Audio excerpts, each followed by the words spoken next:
ತರಬೇತಿಯನ್ನ ನೀಡಿ ಅದರ ಜೊತೆಗೆ ಫೆಡರೇಷನ್ ವತಿಯಿಂದ ನಾವು ಮಲೇಷ್ಯಾದಲ್ಲಿ ಒಂದು ಅಂತಾರಾಷ್ಟ್ರೀಯ ಮಟ್ಟದ ತರಬೇತುದಾರರನ್ನ ಭಾರತದಿಂದ ಫೆಡರೇಷನ್ ವತಿಯಿಂದ ಆಯ್ಕೆ ಮಾಡಿ ಅವರಿಗೆ ಭಾರತದಲ್ಲೂ ಮತ್ತೆ ಮಲೇಷ್ಯಾದಲ್ಲೂ ಸಹ ಹೆಚ್ಚಿನ ಒಂದು ತರಬೇತಿಯನ್ನ ನೀಡಿ ಈ ಒಂದು ಏಷ್ಯನ್ ಡಾಜ್ ಬಾಲ್ ಚಾಂಪಿಯನ್ಶಿಪ್ ಪಂದ್ಯಾವಳಿಯಲ್ಲಿ ಬಲಿಷ್ಠ ರಾಷ್ಟ್ರಗಳೊಂದಿಗೆ ಹೋರಾಡೋದಕ್ಕೆ ನಾವು ಅವರಿಗೆ ತರಬೇತಿ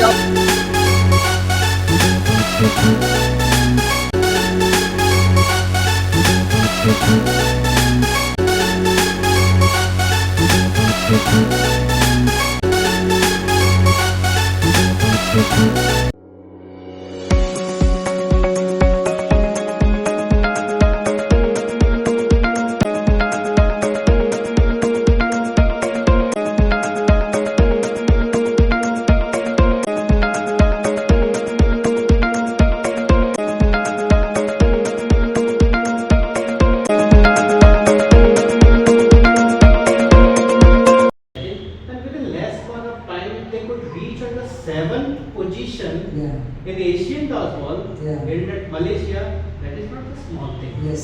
ನಮಸ್ಕಾರ ವೀಕ್ಷಕರೇ, ಸಿಬಿ ನ್ಯೂಸ್ಗೆ ಸ್ವಾಗತ.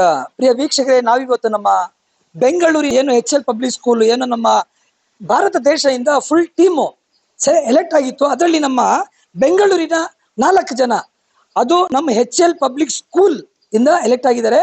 ನಮ್ಮೊಂದಿಗೆ ಪ್ರಿನ್ಸಿಪಲ್ ಆದ ದೇವೇಂದ್ರ ಸಿಂಗ್ ಜಿ ಇದ್ದಾರೆ, ಹಾಗೂ ನಮ್ಮ ಏನು ಸೆಕ್ರೆಟರಿ ಆದ ನರಸಿಂಹ ರೆಡ್ಡಿ ಸರ್ ಇದ್ದಾರೆ. ಅದು ಅವರೇ ಎಲ್ಲ ಕೋಚ್ ಮಾಡಿ ಫುಲ್ ಟೀಮು ಒಂದು ಒಳ್ಳೆ ಒಂದು ನಮಗೆ ಬಹುಮಾನ ಕೊಟ್ಟಿದ್ದಾರೆ, ನಮ್ಗೊಂದು ಗಿಫ್ಟ್ ಕೊಟ್ಟಿದ್ದಾರೆ. ಬನ್ನಿ ಸರ್, ಇವತ್ತು ನಮ್ಗೆ ಒಂದು ಒಳ್ಳೆ ದಿನ, ಒಂದು ಸಂತೋಷ ದಿನ. ನೀವು ಇವಾಗ ನಮ್ಮ ಭಾರತಕ್ಕೆ ಒಂದು ಒಳ್ಳೆ ಒಂದು ಗಿಫ್ಟ್ ತಂದಿದ್ದೀರಾ. ಇದ್ರ ಬಗ್ಗೆ ಡಾಜ್ ಬಾಲ್ ಟೀಮ್ ನ ತಗೊಂಡೋಗಿ ನೀವು ಇಂಟರ್ನ್ಯಾಷನಲ್ ಲೆವೆಲ್ ಅಲ್ಲಿ ಏಷ್ಯನ್ ಗೇಮ್ಸ್ ಅಲ್ಲಿ ಆಡಿಸಿದ್ದೀರಾ. ಅದ್ರ ಬಗ್ಗೆ ಎರಡು ಮಾತು ಹೇಳಿ ಸರ್. ಮೊದಲನೇದಾಗಿ ಜಿಬಿ ನ್ಯೂಸ್ಗೆ ಧನ್ಯವಾದಗಳು. ನಮ್ಮ ಈ ಒಂದು ಡಾಜ್ ಬಾಲ್ ಕ್ರೀಡೆಯನ್ನ ಅತ್ಯಂತ ಪ್ರಮುಖವಾಗಿ ಪ್ರಚಾರ ಮಾಡಿ ನಮ್ಮ ಡಾಜ್ ಬಾಲ್ ಕ್ರೀಡೆಗೆ ಹೆಚ್ಚು ಪ್ರಚಲಿತವಾಗಿ ಪ್ರಚಾರ ನೀಡೋದಕ್ಕೆ ತಾವು ಬಹಳ ಸಹಕಾರಿಯಾಗಿದ್ದೀರಿ. ಈ ಒಂದು ಡಾಜ್ ಬಾಲ್ ಕ್ರೀಡೆ ಭಾರತದಲ್ಲಿ ಬಹಳಷ್ಟು ಪ್ರಖ್ಯಾತಿಯನ್ನು ಹೊಂದಿದೆ. ಈಗ ಭಾರತ ತಂಡವನ್ನ ಏಷ್ಯನ್ ಡಾಜ್ ಬಾಲ್ ಚಾಂಪಿಯನ್ಶಿಪ್ಗೆ ನಾವು ಆಯ್ಕೆ ಮಾಡುವಂತಹ ಸಂದರ್ಭದಲ್ಲಿ HL ಪಬ್ಲಿಕ್ ಸ್ಕೂಲ್ ಶಾಲೆಯಿಂದ 4 ಜನ ಮಕ್ಕಳನ್ನ ನಾವು ಆಯ್ಕೆ ಮಾಡಿದ್ದೀವಿ. 2 ಬಾಲಕರು ಮತ್ತೆ 2 ಬಾಲಕಿಯರು. ಈ ಒಂದು ಪಂದ್ಯಾವಳಿಯಲ್ಲಿ ಭಾಗವಹಿಸೋದಕ್ಕೆ ನಾವು ಬಹಳಷ್ಟು ತರಬೇತಿಯನ್ನ ನೀಡಿದ್ದೀವಿ. ನಾವು ಕೇಳ್ಪಟ್ವಿ ಈ ಗೇಮ್ಗೆ ಬರೀ ಒಂದು ವಾರ, ಒಂದು 4 ದಿವಸದಲ್ಲಿ ನೀವು ಇಡೀ ಒಂದು ಪ್ಲಾನ್ ಮಾಡಿ ನಿಮ್ ಪ್ರಿನ್ಸಿಪಲ್ ಜೊತೆ ನಿಮ್ ಟೀಮ್ ಜೊತೆ ಈ ಒಂದು 9ನೇ ತರಗತಿ ಹಾಗೂ 10ನೇ ತರಗತಿ ಮಕ್ಕಳನ್ನ, ನೀವು ವಿದ್ಯಾರ್ಥಿಗಳನ್ನ ಒಂದು ವಿಶ್ವದ ಒಂದು ಮಟ್ಟಕ್ಕೆ ಕರ್ಕೊಂಡು ಹೋಗಿದ್ದೀರಾ ಅಂತ ಯಾವ ತರ ಸರ್, ಹೆಂಗ್ ಸರ್ ಪ್ಲಾನ್ ಮಾಡಿದ್ರಿ ನೀವು? ಈಗ ನಾವು ಈ ಪಂದ್ಯಾವಳಿಯಲ್ಲಿ ಭಾಗವಹಿಸೋದಕ್ಕೆ ಮೊದಲೇ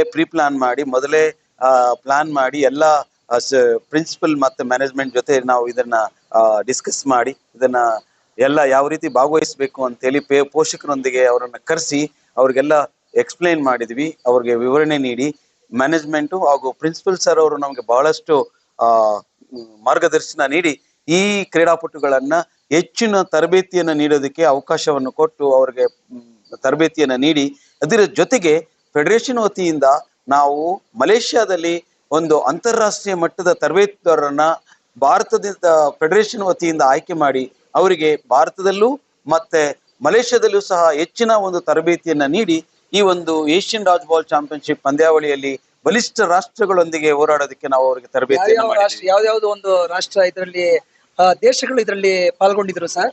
ಈ ಏಷ್ಯನ್ ಡಾಜ್ ಬಾಲ್ ಚಾಂಪಿಯನ್ಶಿಪ್ ಅಲ್ಲಿ ಅತ್ಯಂತ ಬಲಿಷ್ಠವಾಗಿರ್ತಕ್ಕಂಥ ರಾಷ್ಟ್ರ ಮಲೇಷ್ಯಾ ಪ್ರಪಂಚದಲ್ಲೇ 2ನೇ ಸ್ಥಾನವನ್ನು ಪಡೆದಿದೆ. ಹಾಗೂ ಆಸ್ಟ್ರೇಲಿಯಾ ಇದೆ. Australia, Taiwan, Singapore, Hong Kong, Nepal, China, India, ಬಲಿಷ್ಠ ಸೌದಿ ಅರೇಬಿಯಾ ಇಂತಹ ತಂಡಗಳ ಜೊತೆಗೆ ನಮ್ಮ ಭಾರತ ತಂಡ ಬಹಳಷ್ಟು ಉತ್ತಮವಾದ ರೀತಿಯಲ್ಲಿ ಒಂದು ಸೆಣಸಾಟವನ್ನು ಮಾಡಿದೆ. ಅದರಲ್ಲೂ ಸಹ ನೇಪಾಳ ಮತ್ತು ಚೈನಾ ವಿರುದ್ಧ ನಾವು ಅತ್ಯುತ್ತಮವಾದ ಪಂದ್ಯವನ್ನ ಪ್ರದರ್ಶನ ಮಾಡಿ ನಾವು ವಿಜೇತರಾಗಿದ್ದೀವಿ. ಅದೇ ರೀತಿ 11 ರಾಷ್ಟ್ರಗಳಲ್ಲಿ ಕನಿಷ್ಠ ಒಂದು 7ನೇ ರ್ಯಾಂಕಿಂಗ್ ಅಲ್ಲಿ ನಾವು ಈ ಒಂದು ಪಂದ್ಯಾವಳಿಯಲ್ಲಿ ಪಡೆದಿದ್ದೇವೆ. ಇದು ಅತ್ಯುತ್ತಮವಾಗಿರ್ತಕ್ಕಂಥ ಸಾಧನೆ. 2ನೇ ಬಾರಿಗೆ ನಮ್ಮ ಈ ಇಂಡಿಯನ್ ಡಾಜ್ ಬಾಲ್ ತಂಡ ಭಾಗವಹಿಸಿದೆ. ಅದರಲ್ಲಿ ನಮ್ಮ HL ಪಬ್ಲಿಕ್ ಶಾಲೆಯ ವತಿಯಿಂದ 2 ಬಾಲಕರು ಮತ್ತೆ 2 ಬಾಲಕಿಯರು ನಮ್ಮ HL ತಂಡವನ್ನ ಆಯುಷ್ ಎನ್ ಮೋಹನ್ ಮತ್ತೆ ಪ್ರಣವ್ ಎನ್ ಮೋಹನ್ ಆಯುಷ್, ಎಲಿಜಬೆತ್ ಮತ್ತು ಚಾರ್ವಿ